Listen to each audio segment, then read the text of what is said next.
Enregistrement. Ok, parfait. Nickel, nickel, nickel. On va pouvoir débuter directement. Alors, j'ai juste enlevé ma cam, puisque du coup, le focus, ça sera sur mon écran. Je vais partager mon écran. Dites-moi juste si vous voyez mon écran, donc mon deuxième écran. Ok, partager l'écran. On va mettre le deuxième. Alors, voilà. Normalement, on est bon. Logiquement, tout est carré, tout est parfait. Comme dirait Samuel. Tout est carré. Ok, nickel. Parfait, parfait, parfait. Bon, pour la plupart d'entre vous, je sais que vous reconnaissez cette charte, puisque du coup, nous l'avions vu déjà la semaine passée par rapport aux prémices, on va dire, de ce bootcamp. Ok, donc, pendant les 6 minutes, nous avions pu un petit peu analyser cette charte. On va passer sur d'autres chartes, bien évidemment, pour vous montrer un peu ce que je vais pouvoir inclure dans l'analyse technique et comment je vais pouvoir fonctionner avec mon plan. Ok, donc, je vais juste enlever ma cam. Du coup, on se retrouve tout à l'heure. Ne vous inquiétez pas, je vais la remettre tout à l'heure en fin de live.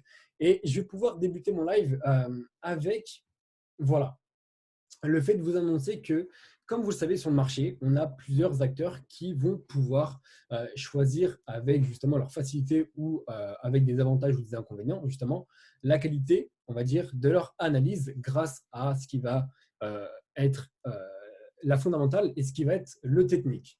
Pour ma part, vous savez très bien que le technique, c'est ce qui va justement driver en fait mon analyse sur le marché, sur les marchés à court terme, en unité de temps assez comment dire, courte, comme une unité de temps assez supérieure, assez haute.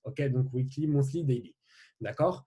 Donc, par rapport à ça, oui, bien évidemment, vous pouvez allier fondamental plus technique, il n'y a aucun problème. Vous faites comme, comme vous le sentez pour le mieux, on va dire. Et donc, concernant l'analyse technique, dans votre plan, vous devez avoir justement des confirmations qui vont, comment dire, pas confirmer, mais qui vont justement appuyer votre analyse par rapport à ce technique. Donc, vous allez avoir, pour ma part, la tendance du marché. Donc, en 1, c'est primordial pour repérer justement les mouvements, le mouvement actuel justement du cours. Donc, si on évolue sur une tendance du coup haussière ou bien baissière, à l'inverse. Par la suite, les structures de marché actuelles, le cours auquel se situe mon prix pour justement avoir de la visibilité. Et donc, du coup, c'est ce qui va créer la différence entre le technique et le fondamental. C'est-à-dire que dans le fondamental, potentiellement, vous allez plus être dans l'irrationnel. Donc, je ne dis pas que tout le monde va agir de la même manière, mais vous allez plus avoir tendance à agir de la sorte parce que justement, entre guillemets, on va lier ça au FOMO, donc à la peur justement de louper une opportunité, de rentrer en retard. Et donc, cette peur-là, donc le FOMO, eh bien, va tout simplement agir de la manière que finalement, vous allez rentrer dans de l'irrationalité. Contrairement aux techniques, tout est purement rationnel, dans le sens où si vous n'utilisez que technique, vous allez avoir des confirmations propres à votre plan. Donc, si on allie ça à votre plan, c'est-à-dire que vous avez quelque chose qui est rédigé, qui est concis, que justement vous validez, parce que ça vous convient. Et donc, si vous avez ces informations qui sont validées, donc qui sont sur l'analyse technique, donc sur le graphique, eh bien, justement, vous pouvez rentrer ou non, en fonction d'eux. Donc, ça signifie que c'est acté, entre guillemets, que comment dire, que vous passez à l'action grâce à ces confirmations, grâce à quelque chose qui a été, comment dire, écrit, qui a été justement planifié à l'avance. Et donc, suite à cela, vous enclenchez justement le cours, donc vous enclenchez justement votre trade, vos positions en fonction de ce qui a été écrit dans le passé, donc de vos confirmations qui vous sont propres à vous-même. Donc, par rapport à ça, c'est quelque chose de rationnel puisque vous agissez en fonction de ce que vous voyez à l'écran et en fonction de vos confirmations. À l'inverse, quand on va justement agir dans l'émotionnel, donc dans l'irrationalité, donc vous n'avez absolument aucune confirmation qui va vous dire de rentrer ou de sortir par rapport à votre plan, puisque vous agissez suite à vos émotions.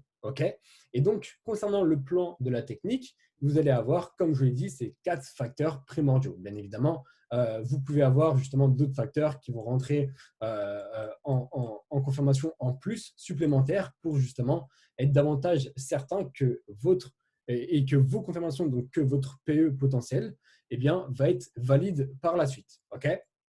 D'ailleurs, on peut changer ça.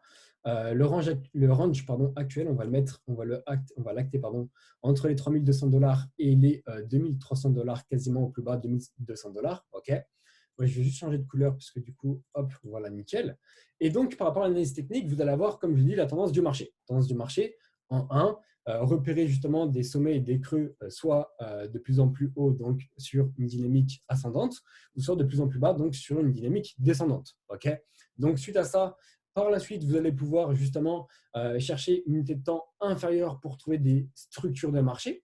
Okay, donc, soit W, soit M, comme vous le savez. Okay, W pour une dynamique haussière et M pour une dynamique baissière. D'accord.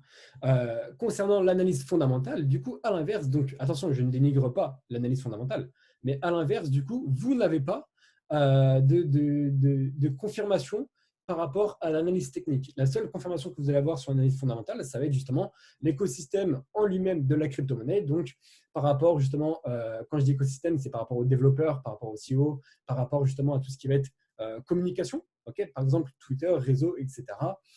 Même, je ne sais pas, ça peut être de la presse également, si le coin en a les moyens. Mais majoritairement, vous allez avoir justement de la communication via les réseaux. Okay, et donc, ça peut être justement une confirmation par rapport à l'analyse fondamentale. En revanche, par rapport à la technique, si vous avez une confirmation, ok, donc je vais juste, comment dire, je vais faire une métaphore entre l'analyse technique et l'analyse fondamentale. Je vais comparer les deux pour dissocier justement ce qui va être rationnel ou bien irrationnel.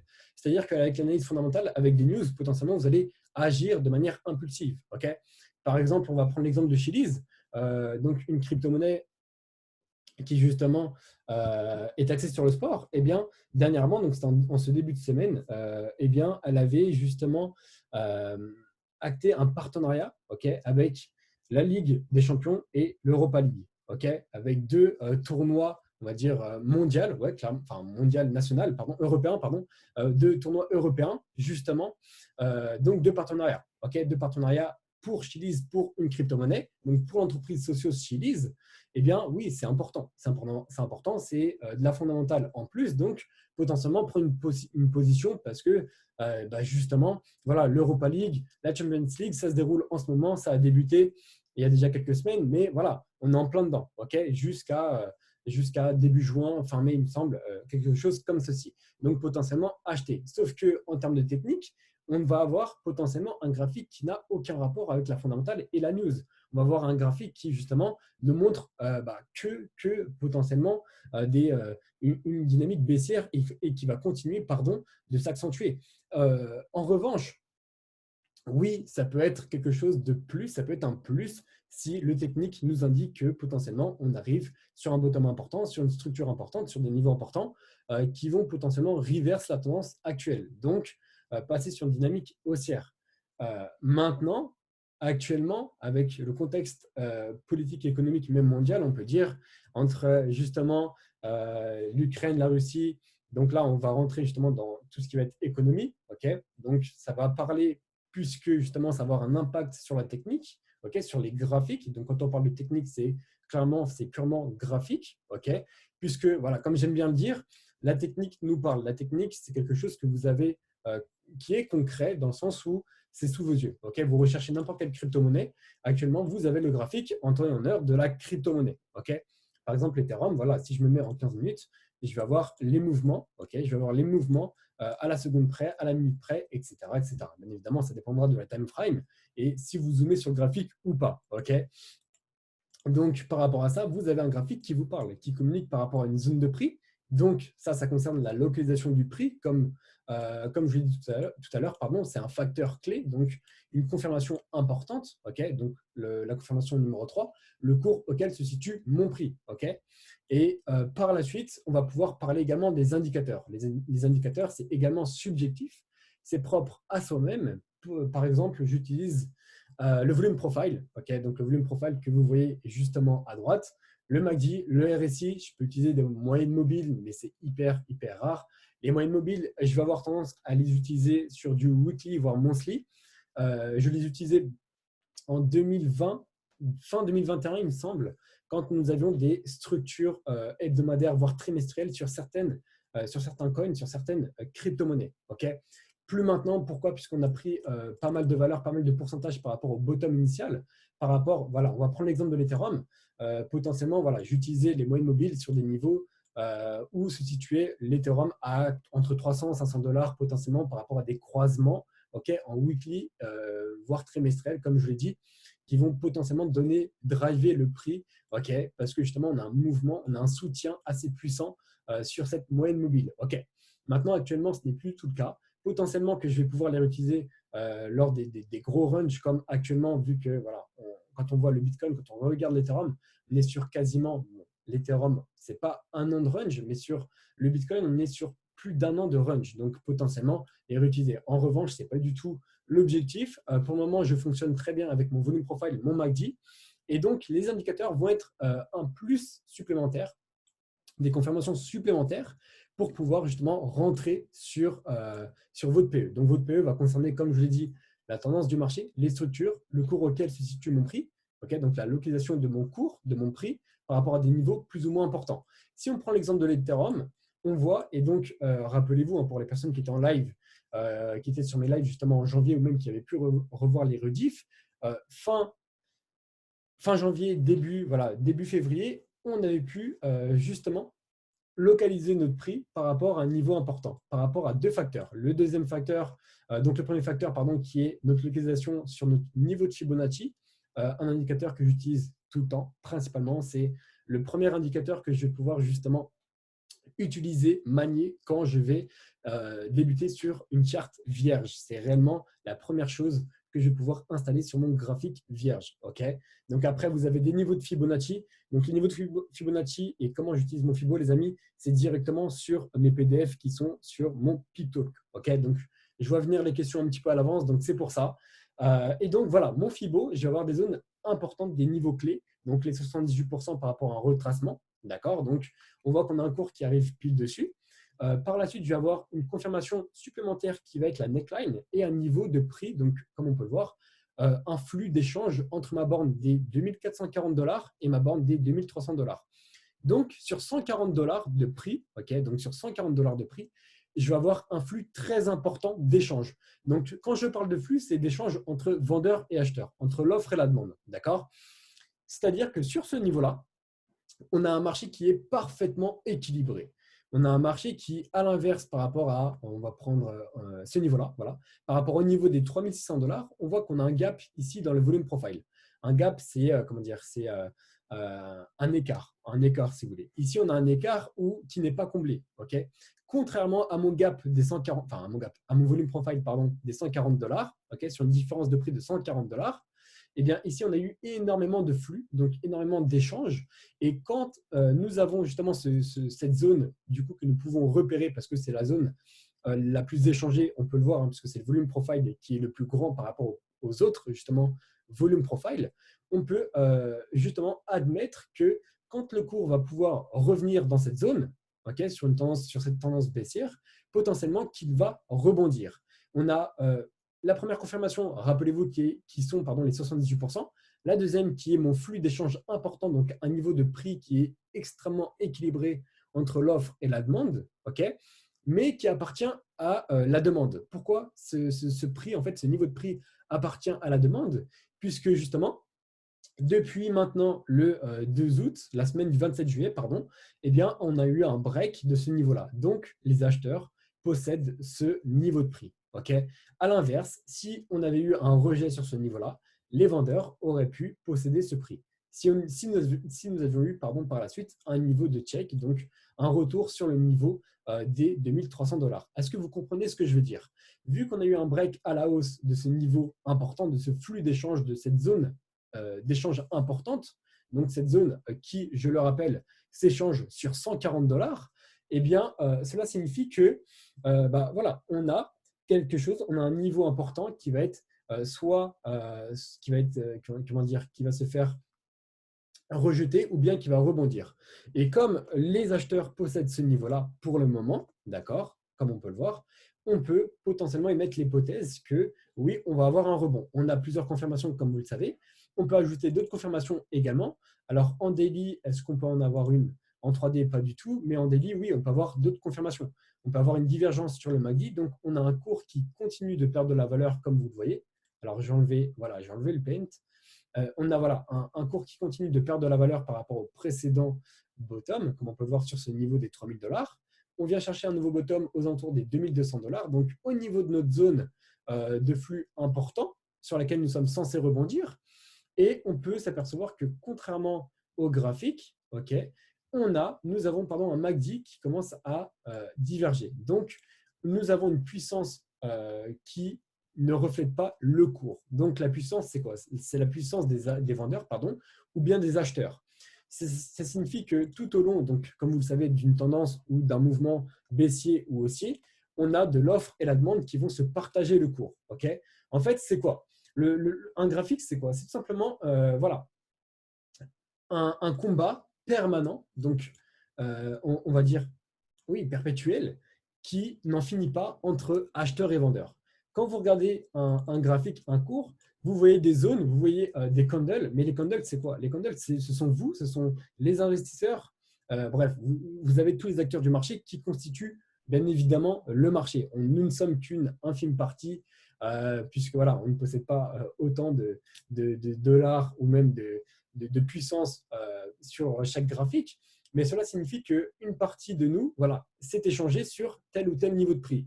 En revanche, quand vous échangez sur un niveau de prix, que ce soit vous l'offre ou bien vous la demande, cela signifie que soit vous vendez, soit vous achetez à quelqu'un d'autre. Vous vendez, vous achetez à quelqu'un d'autre. Eh bien, sur ces niveaux de prix, vous êtes en permanence sur une contradiction entre l'offre et la demande, entre les acheteurs et les vendeurs. Les candles, c'est quoi? C'est des gens qui achètent et qui vendent tout le temps, H24, 7 jours sur 7, tout simplement. Et donc, par rapport à ça, vous avez tout le monde, et d'ailleurs tout le monde a le même graphique, vous avez tous la même notion, on va dire plus ou moins d'un graphique, d'une charte, vous avez tous les mêmes niveaux clés. Donc moi, mon niveau par exemple des 2300 $300 jusqu'aux 2500 $, eh bien, vous avez également le même niveau. Si vous mettez le volume profile, vous allez avoir le même niveau. Tout le monde a le même graphique à l'écran. Et donc, concernant ça, vous devez prendre conscience. Et d'ailleurs, je pense que beaucoup de personnes, vont prendre conscience que oui, en fait, les candles, ce n'est pas simplement du vert ou du rouge. Ça ne signifie pas que le marché va monter ou descendre.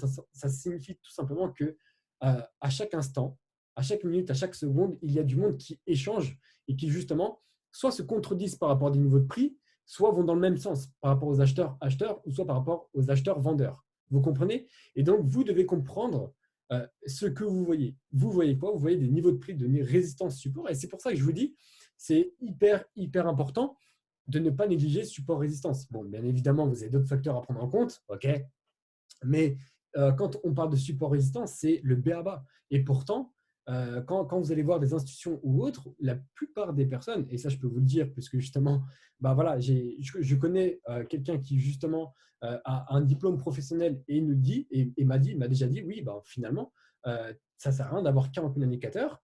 Tu peux avoir des confirmations supplémentaires, mais même ces confirmations supplémentaires ne vont pas forcément vous confirmer à 100% que votre trade va passer tout le temps. Non. Et donc, vous avez le b.a.-ba qui sont tout simplement le support et la résistance alliés à d'autres indicateurs ou confirmations.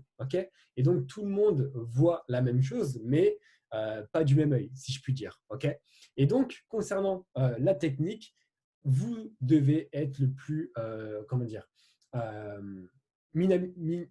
minimaliste possible, dans le sens où vous tradez ce que vous voyez, vous n'avez aucun biais. Donc, n'avoir aucun biais, c'est réellement ce qui est le plus important quand on utilise seulement la technique. C'est-à-dire, ça peut être, je vais vous donner un exemple. Ça peut être contradictoire dans le sens où vous avez potentiellement un portefeuille spot qui évolue. Donc, portefeuille spot, c'est tout simplement marché comptant. Donc, si vous investissez sur le Bitcoin ou n'importe quelle crypto qui va prendre 1%, 2%, 10%, vous prenez 10%. Maintenant, si vous évoluez sur un marché futur, donc là, en l'occurrence, vous avez deux portefeuilles parce que ça concerne deux portefeuilles différents, le marché spot et le marché futur, vous allez avoir des effets de levier qui vont vous permettre d'accentuer votre pourcentage soit de perte, soit de gain, comme vous le savez. D'ailleurs, attention à vos leviers, les amis, c'est hyper important. Et beaucoup de personnes perdent de l'argent en ne maîtrisant pas du tout les leviers. Et donc, c'est hyper important de se former là-dessus. Maintenant, ce n'est pas la question. Mais quand vous avez du coup un portefeuille qui évolue sur le spot et sur le futur, ce qui se passe, c'est quoi? C'est que vous pouvez avoir un billet par rapport à votre portefeuille spot. C'est-à-dire que si vous voulez faire de l'argent, on va dire plus rapidement, prendre davantage de pourcentage plus rapidement, eh bien, vous pouvez évoluer avec un minimum de capital sur le futur. Mais attention à ne pas vous faire biaiser par rapport à votre capital spot. C'est-à-dire que si vous êtes à l'achat sur le Bitcoin et qu'on a un Bitcoin qui commence à perdre de la valeur, à montrer des signes de retournement de tendance, etc., n'allez pas le long en futur parce que vous êtes dessus en spot. Et donc, vous avez un biais qui va se jouer par rapport à votre portefeuille spot. Je ne sais pas si vous voyez ce que je veux dire, mais voilà, on va avoir des personnes qui vont avoir tendance à justement prendre une position acheteuse ou bien vendeuse parce que soit elles sont sorties d'un marché, donc par exemple le Bitcoin, voilà, la personne a pris une plus-value de 30% en spot, c'est énorme, déjà c'est énorme. Et donc, elle se dit, OK, vu que moi, j'ai vendu mes bitcoins, je les ai vendus pour une raison précise, parce que le bitcoin va potentiellement se retourner. Eh bien, n'allez pas le short parce que vous avez décidé de prendre des bénéfices sur le bitcoin et que d'après vous, d'après votre analyse, le bitcoin va se retourner. Loin de là. C'est-à-dire que là, va rentrer du coup l'émotion. Okay, donc là, on ne parle pas de fondamental, on parle vraiment de technique et de portefeuille à dissocier parce que vous avez votre portefeuille spot et futur, c'est totalement différent. Vous pouvez très bien justement faire de l'argent avec le portefeuille futur tout en perdant justement, comme actuellement sur un marché qui va retracer. Okay, donc équilibrer entre guillemets les deux portefeuilles, si je puis dire. Mais voilà, il faut vraiment dissocier les deux. Donc, c'est-à-dire que vous avez des personnes qui vont être influencées par leur position en portefeuille spot. Et donc, quand c'est comme ça, voilà, réellement n'avoir aucun biais et se dire, OK, ce qui va se passer, c'est le technique qui va parler, mes confirmations qui vont parler, donc mon plan. Est-ce que c'est bon pour vous?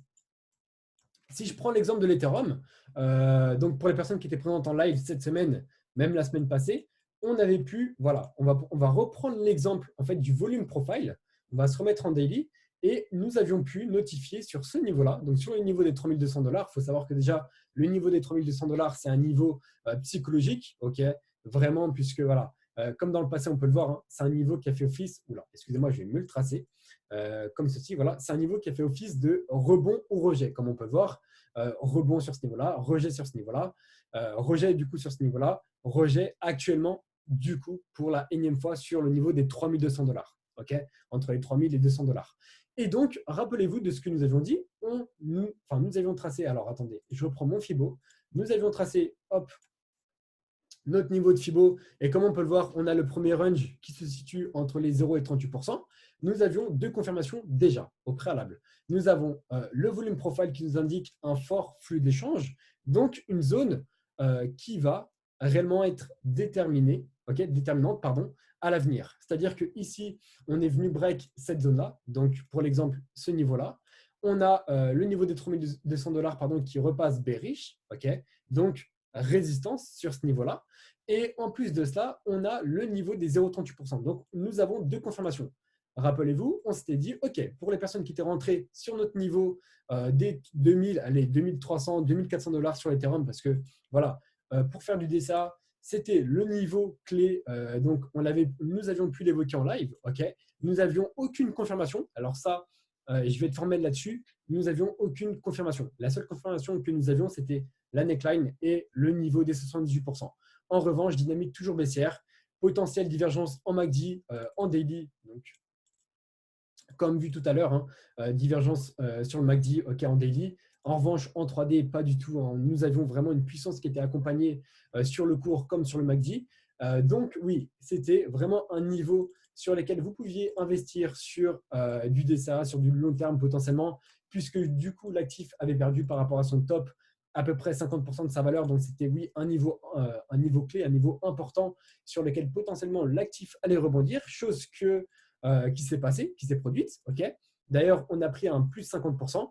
Et donc, sur ce sommet-là, nous avions pu évoquer le fait attention, de retracer par la suite. Donc, sur 4 jours, pardon, nous sommes venus retracer. On est revenu de nouveau check et mercredi, nous avions évoqué le fait d'avoir justement une structure daily en forme de M. Donc, comme vous le savez, nous avions vu dans le plan que nous avions la tendance, puis par la suite venait la structure, donc identifier les structures soit en W, soit en M par la suite. Okay. Et donc là, nous avions pu identifier ce joli M daily.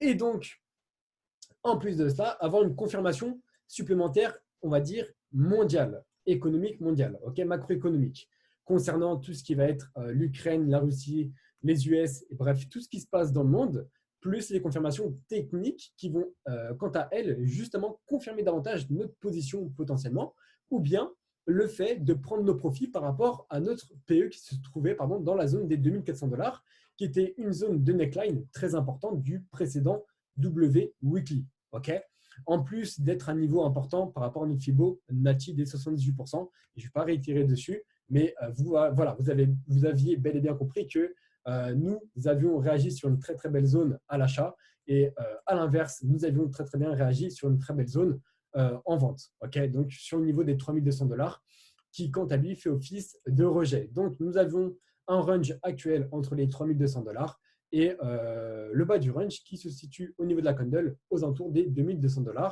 qui constitue un très très beau rebond en weekly et monthly même. Et donc concernant ce niveau-là, donc concernant le niveau monthly et bien hebdomadaire également, ça également c'est à repérer. Donc quand nous sommes sur une tendance pour le moment haussière, ok, en monthly on reste sur une tendance haussière, on peut repérer nos zones sur lesquelles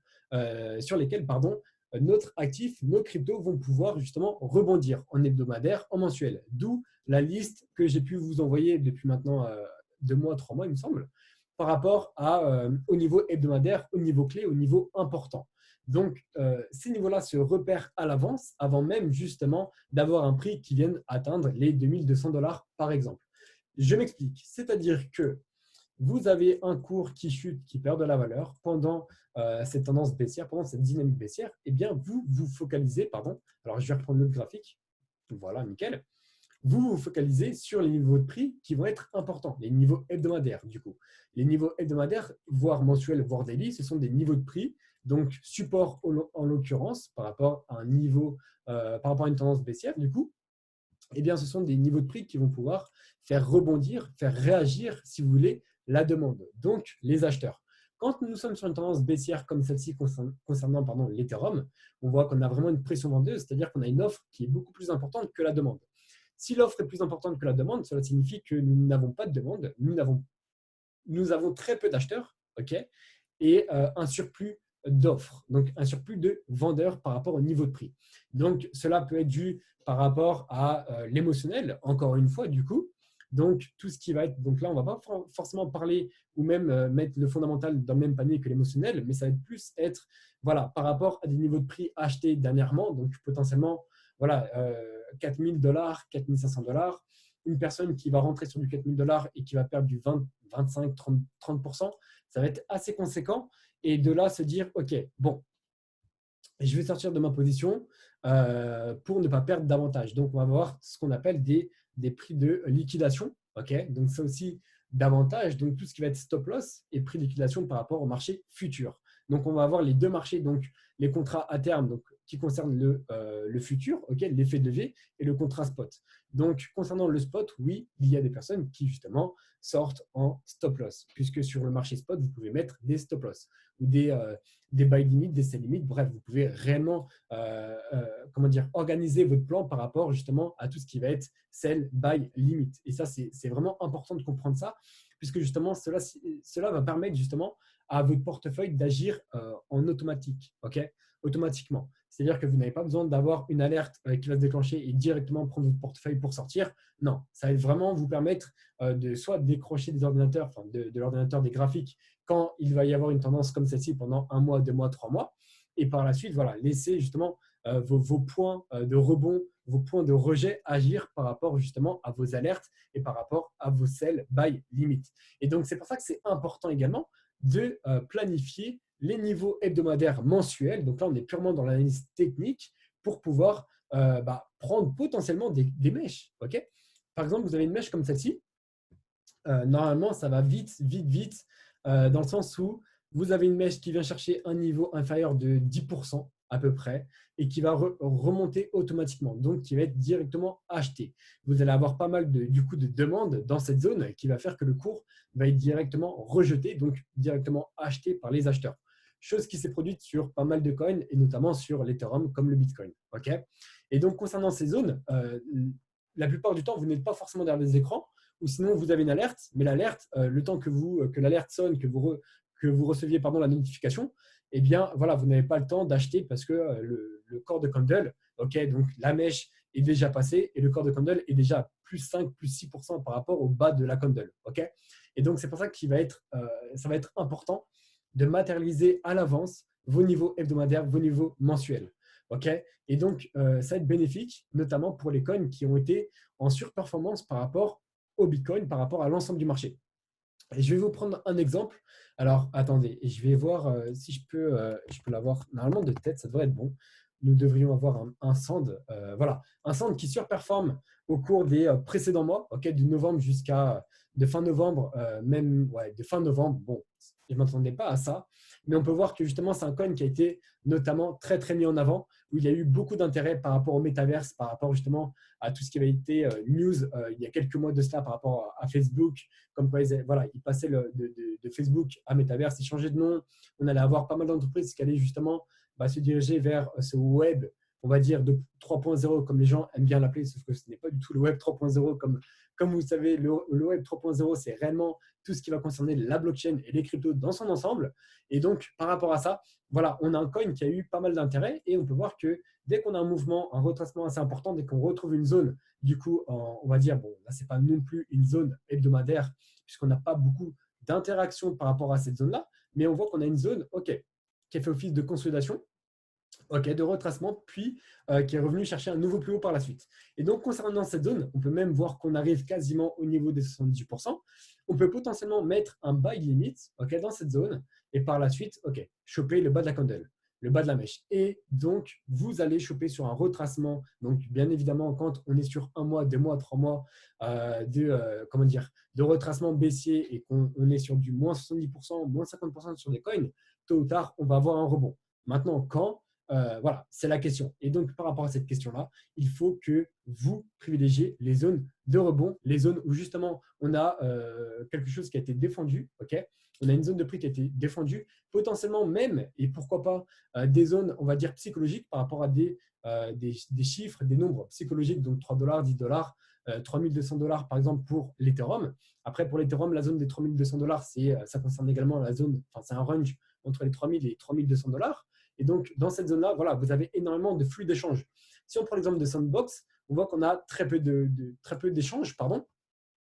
En revanche, c'est une des zones les plus échangées. Quand on regarde par rapport à ce qui s'est produit dans le passé, on voit que cette zone-là, okay, tout ce qui est inférieur à ce niveau-là, c'est vraiment, à part. C'est-à-dire qu'ici, on a seulement un volume, deux volumes. On a deux volumes qui vont être devant en fait, le volume qui va nous intéresser. C'est-à-dire que ces deux premiers volumes font office de zones d'échange très importantes parce qu'on a eu de la consolidation, on a eu de l'accumulation dans ces zones-là à moins de 1 $. En revanche, on voit que la zone des 2,6 voire 3 $, okay, donc 3 $ également du coup pour le coup, pardon, ça fait office de niveau psychologique, de chiffres, on va dire, ronds, dans le sens où on a eu un gros rejet, puis par la suite, on est venu de nouveau chercher un mouvement de continuation pour chercher un nouveau top, un nouveau sommet. Et donc, pourquoi pas venir chercher du coup dans ces zones-là, donc à l'avance. Donc là, on n'est pas sur de l'hebdomadaire, hein. On ne va pas se mentir.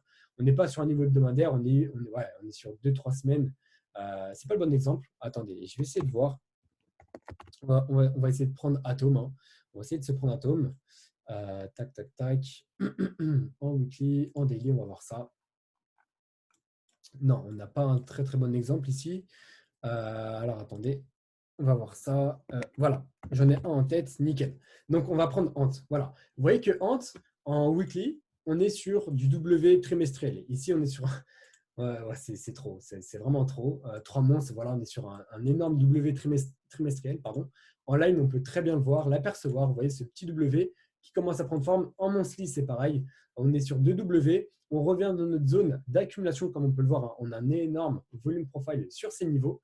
Donc, ça signifie que dès qu'on a un cours qui revient sur le plus bas, sur la zone d'accumulation, quand on a du désespoir, quand on a des personnes qui justement ne veulent pas acheter, eh bien, nous, on va avoir l'opportunité d'agir et de potentiellement mettre ce qu'on appelle des buy limits, okay, de choper justement le bas des mèches, le bas des candles, pour par la suite bénéficier d'un rebond qui va nous être plus que efficace puisqu'on vient chercher quasiment du 100%. Vous voyez à quel point voilà, les niveaux hebdomadaires mensuels vont pouvoir réagir. Donc, je vous ai donné bon, c'est un bon exemple, mais c'est pas ce à quoi je m'attendais par rapport à Sandbox, ok? Mais il faut savoir justement à l'avance, avant tout le monde, pendant que tout le monde justement va se poser la question de si oui, il faut vendre ou acheter les crypto-monnaies quand on est sur une dynamique baissière, eh bien vous localisez, pardon, donc ce qu'on appelle localiser, les zones de prix qui vont être primordiales, ok? Donc les zones hebdomadaires, mensuelles, donc les niveaux importants pour avoir un rebond, pour avoir une réaction sur ce niveau-là, une réaction au niveau du flux, au niveau de la demande, du coup, entre l'offre et du coup les acheteurs. Ok, donc, on va avoir majoritairement une demande et une offre qui va être équilibrée, ok, comme on peut le voir sur ces niveaux. On a des ranges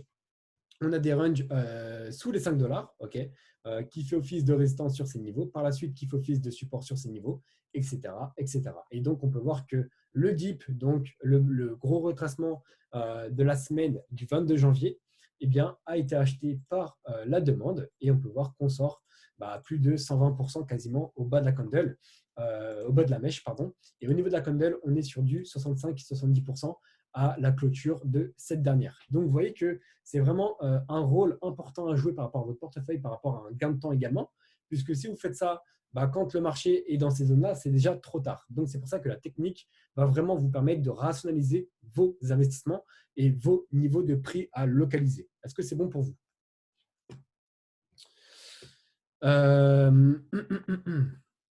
Alors, dites-moi si c'est compréhensible, si c'est OK. Après, je vais pouvoir passer à la suite. Euh, Top, top, top, top. Yes, nickel. Et je vais juste boire un petit coup d'eau, les amis.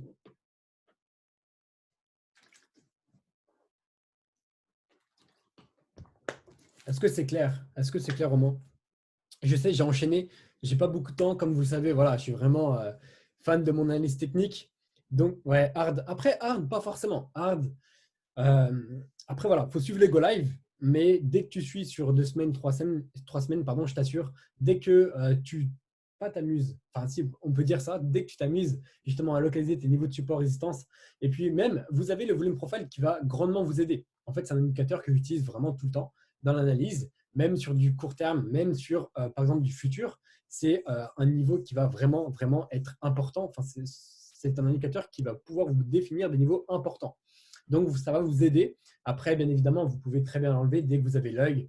Vous regardez un petit peu les niveaux de prix par rapport justement à tout ce qui va être niveau psychologique, etc., etc. OK?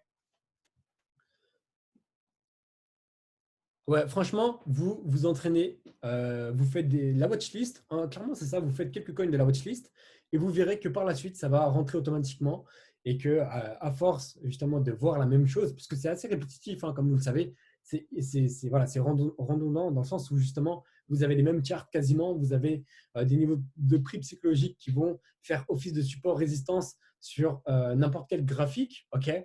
Vous avez les mêmes charts actuellement vu qu'on est en pleine accumulation logiquement, ok? Dans le sens, enfin, quand je dis logiquement, c'est par rapport au contexte actuel, bien évidemment, euh, dans le sens où on va avoir, voilà, on a un impact du marché qui est externe actuellement par rapport à la Russie, par rapport à ce qui se passe, par rapport au marché traditionnel, par rapport également aux actions qui ont tendance à perdre énormément de valeur. Ok, et donc, tout ça, ça va avoir un impact sur le marché de la crypto. Donc, c'est pour ça que oui, on est en train de ranger depuis un an sur le BTC. Sur certaines altes, c'est pareil, on retrouve des plus bas comme vous pouvez le voir sur Ant. Mais finalement, ça dépendra seulement en fait, de l'économie, de ce qui se passe dans le monde actuellement. Ok, là, clairement, c'est un facteur externe. Pardon. En revanche, quand on parle de graphique, de purement graphique par rapport à l'ensemble du marché, oui, on voit des structures qui s'enchaînent de plus en plus sur certains coins et on a des coins, des alts qui aimeraient davantage prendre de valeur. En revanche, on a un BTC, on a un marché qui ne laisse pas le choix. Ok, et comme vous le savez, voilà, on a un marché qui est drivé à 40%, voire plus, hein, de tête, voire plus. On va regarder ça ensemble. On est sur du combien? On est sur du combien? BTC dominance, on est sur du 42%. Vous voyez, on a un marché qui est drivé à 42% par le Bitcoin. Donc, quand on a un BTC qui perd de la valeur, retrace, oui, on va avoir des alts qui vont être impactés. Est-ce que c'est bon pour vous? Volume profile indicateur. OK? De toute façon, vous avez tout dans mes lives, dans mes Go Live, sur mon bootcamp Go Live, vous avez tout expliqué par rapport aux indicateurs. OK? Par la suite, je voulais voir avec vous. Qu'est-ce que je voulais voir avec vous? Oui, voilà, je voulais voir, donc je pense qu'on va terminer là-dessus, on va conclure là-dessus. Mana, voilà. Donc Mana, ça tombe bien puisque du coup, on parle de quoi? Mana, donc rappelez-vous, hein, le texte, on l'avait fait en novembre. On l'avait fait en novembre, nous l'avions fait en novembre. Et en novembre, nous avions pas mal de personnes qui justement s'intéressaient au secteur du coup du métaverse, sauf que c'était trop tard, dans le sens où on avait déjà un coin qui avait performé de plus de, au plus haut x7, x8. Ok, alors attendez, on va mettre ça correctement.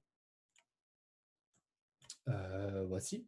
Voilà, qui avait performé de plus de x7. Et donc, quand nous avons un actif qui performe de plus de x7, voilà, on rentre dans l'irrationalité, donc dans le FOMO, chose dont nous avions parlé en début de live. Donc, quand on parle de FOMO, on n'a pas de plan, ok, on a une peur, donc peur, anxiété ou autre, parce que justement, on rentre sur un marché qui va être extrêmement volatile, ok. Et donc, quand nous avons des personnes qui investissent plus de 20%, 30%, voire davantage de leur capital, oui, ça peut créer justement de l'anxiété et autres.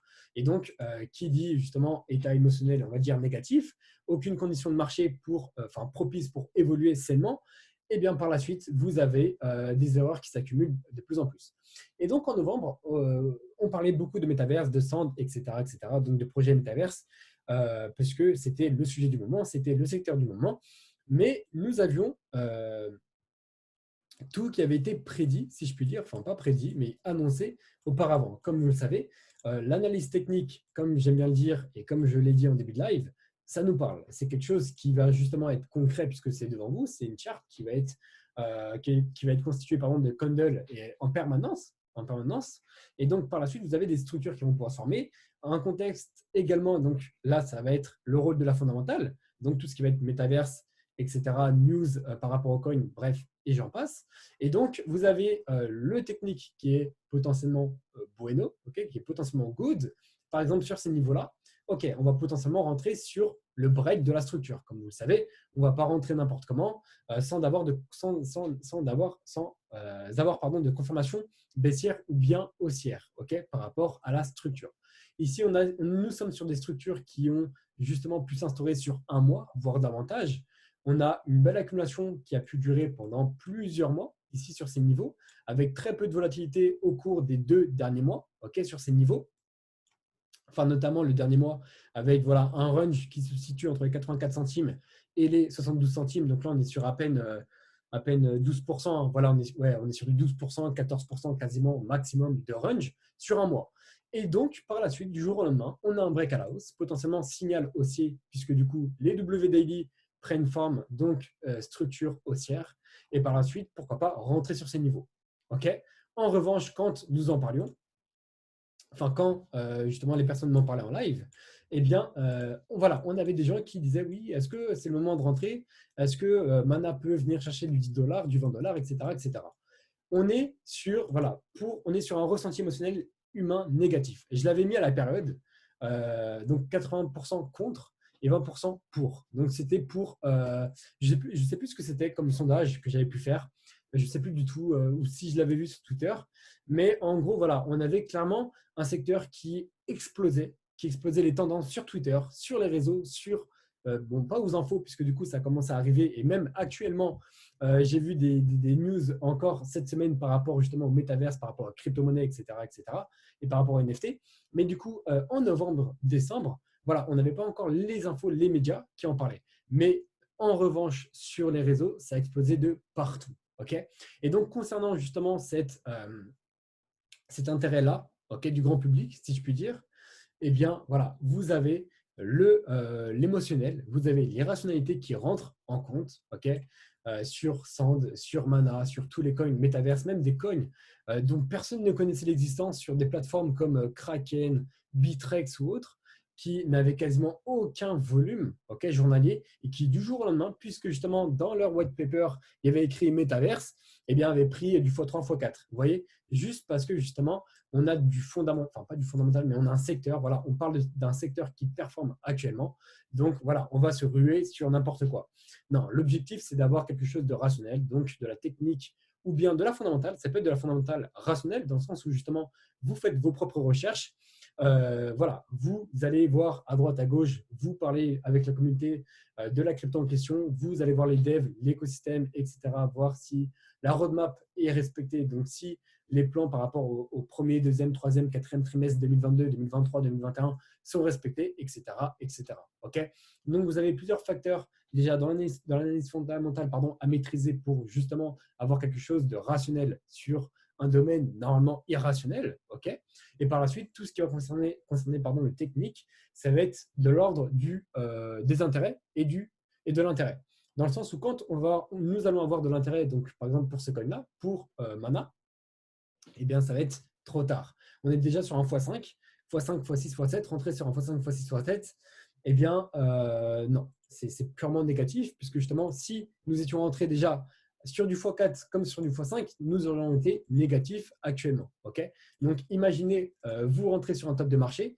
Si on prend quasiment le plus haut, allez, je suis gentil, on est sur du moins 50% actuellement et sur du moins 60% à peu près par rapport au bas. Voilà, moins 70% au plus bas quasiment par rapport à la candle qui est venue chercher les 1 dollar, okay, les 1,7 dollars. Donc, vous devez avoir justement cette notion de rationalité dans votre analyse technique. Vous devez faire la part des choses, même si vous avez des personnes de votre entourage ou même de la compagnie qui justement ont pu faire des bénéfices. Donc, quand je parle de bénéfices, c'est en termes de pourcentage, bien évidemment. Donc, des pourcentages hallucinants, ahurissants, bref, tout ce que vous voulez. Eh bien, soyez neutre. Ok, vous dites pas de souci, on aura d'autres opportunités. L'intérêt, il est présent. C'est pas du tout le moment de rentrer. Si on a un coin qui est en plein désintérêt comme Mana, donc il y a quelques mois de cela, avec une accumulation qui s'est faite sur 1 mois, 2 mois, avec très peu de volatilité, avec un magnifique W weekly également, et bien par la suite, ok, pourquoi pas rentrer avec 1 tiers, 2 tiers, 3, donc la totalité ou bien la totalité de votre investissement. Comme vous le savez, et comme je l'explique en live, excusez-moi, eh bien vous pouvez rentrer de manière, on va dire, programmée, ok, dans le sens où vous allez avoir plusieurs niveaux d'investissement, d'accord, le premier, le deuxième et le troisième, d'accord, par rapport à des structures qui vont pouvoir être faites sur un niveau de désintérêt. Le deuxième moment pour rentrer, ça va être le niveau, pas d'intérêt, mais le niveau de break de structure, le niveau où justement on va avoir la confirmation haussière. Et le troisième, pourquoi pas sur un mouvement de continuation. Ou alors vous restez sur deux PE, deux prix d'entrée, et parce que vous jugez que le troisième peut être trop risqué ou bien que le marché a déjà pris assez de valeur pour pouvoir rentrer sur ce même marché. Okay, et donc, par rapport à ça, voilà, vous devez rentrer toujours sur un niveau de désintérêt maximal. Okay, quand personne n'en parle, quand vous avez des structures qui se font dans l'ombre, quand vous avez un marché qui justement est en pleine panique, est en plein justement, est en pleine dépression parce que on vient effectuer tendance baissière sur tendance baissière ou bien recheck de niveau de bottom, etc. etc. Ça, c'est hyper important justement à noter dans votre plan, okay, à prendre la température, on va dire, du marché, prendre la température des réseaux sociaux, voir si on a du monde qui va pouvoir justement short le marché, long le marché, ne pas buy the dip, pardon, parce que justement, on s'attend à chercher un mouvement encore inférieur, donc continuer sur une dynamique baissière, etc. etc. Donc, concernant l'analyse technique, ça va être vraiment, vraiment très, très simple. Les amis, basez-vous sur quelque chose euh, de safe, dans le sens où vous localisez vos zones de prix, vous cherchez des niveaux de prix par rapport à vos Fibonacci, par rapport à comment vous l'utilisez, par rapport au neckline, par rapport au flux. Okay, donc, quand je parle de flux, c'est bien évidemment par rapport au volume profile. Comme vous le savez, hein, plus nous allons avoir un volume profile important, d'accord, dans ces zones-là, plus on va avoir de chances de rebondir ou d'avoir un prix qui va être rejeté en fonction de la tendance. Est-ce que c'est bon pour vous? Est-ce que c'est bon? Et je vais pouvoir vous laisser là-dessus. Je pense que vous avez eu beaucoup d'informations. Après, comme vous le savez, les informations, vous les avez réellement sur les Go Live, sur les bootcamps. Donc, il n'y a pas de souci. Ça me fait plaisir. Je vous remercie. Merci de m'avoir écouté. Passe un excellent vendredi soir. Je vais juste arrêter le live, hein. Enfin, arrêter l'enregistrement. Tac, tac, tac, tac, tac. Alors, est-ce que je peux l'arrêter?